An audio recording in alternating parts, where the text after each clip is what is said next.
Hi guys, যারা যারা ডিম রান্না পছন্দ করেন, আমি এখন ডিম রান্না করব। যারা যারা ডিম পছন্দ করেন, আমি এখন ডিম রান্না করব সুন্দর করে। এই যে দেখেন ডিম রান্না, ভাজবো। প্রথম ডিমটি ভাজবো, ডিমটি ভেজে সুন্দর করে ভেজে রান্না করব। দেখছেন ডিম সুন্দর করে ডিম রানবো। জিরা বেটেছি, জিরা মশলা বেটেছি। এই যে ডিম চারপাশে ডিমটি প্রথম ভাজবেন, এই যে ভাজবেন, ভাইজা পরে সুন্দর করে রান্না করবেন। তাহলে খাইতে আলহামদুলিল্লাহ সুস্বাদু লাগবে। গরুর গুছ কী করবে, গরুর গুছও এত সুন্দর করে রান্না হয় না, ঠিক আছে? গরুর গুছর থেকে অনেক সুন্দর হবে। প্রথম ডিমটি ভাজবেন, ভাজতে পরে রান্না করবেন, খাইতে অনেক ভালো লাগবে। এই যে দেখেন আমি ডিম ভাজতেছি,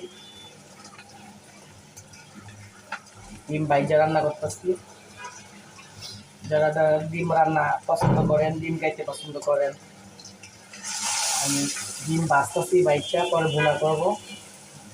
এই যে দেখেন মশলা, এটি সুন্দর করে ভেজে পরে এটা মশলাটা কষাবো, কষাই সুন্দর করে ভুনা করব।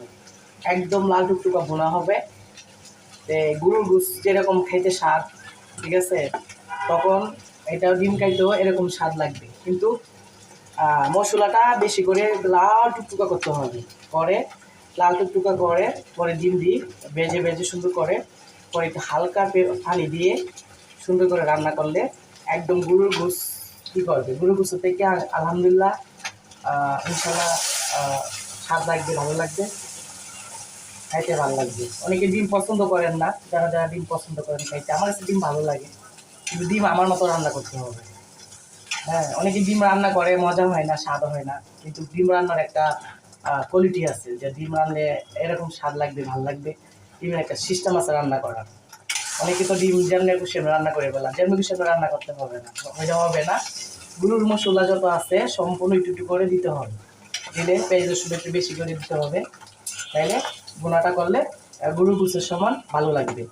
যারা যারা খাইতে চান, পছন্দ করেন, দীপা মণ্ডলটা লাইক কমেন্ট বেশি করে দিবেন, তাইলে খাইতে পারবেন ইনশাল্লাহ।